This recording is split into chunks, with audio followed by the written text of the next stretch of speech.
ప్రపంచాన్నే గడగడలాడిస్తున్న క్యాన్సర్ కి మందు ఒక కప్పలో ఉందా? ఎస్, మీరు విన్నది నిజమే. జపాన్ కు చెందిన ఒక కప్ప గ్రీన్ కలర్ లో ఉంటుంది. జపనీస్ ట్రీ ఫ్రాగ్ ఆ కప్ప పేగుల్లో ఉండే ఒక బ్యాక్టీరియాలో క్యాన్సర్ కి మందుంది.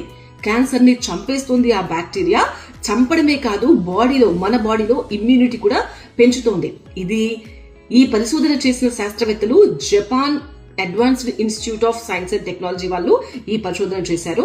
ఒక కప్పలు మాత్రమే కాదు, కప్పలు, బల్లులు, న్యూట్స్, ఇలా రకరకాల వాటిని తీసుకుని 45 రకాల బ్యాక్టీరియాను టెస్ట్ చేస్తే అందులో ఒక బ్యాక్టీరియా చేసిన ఆ రిజల్ట్ మాత్రం సైంటిస్టులనే షాక్ గురి చేసిందంట. ఆ బ్యాక్టీరియా పేరు ఇవెంగెల్లా అమెరికానా. ఎంత అద్భుతంగా పనిచేసిందంటే ఆ కప్ప పేగులో ఉండే ఈ బ్యాక్టీరియాని ఎలుకలు, క్యాన్సర్ తో బాధపడుతున్న ఎలుకల్లోకి ప్రవేశపెట్టారు. అయితే క్యాన్సర్ ని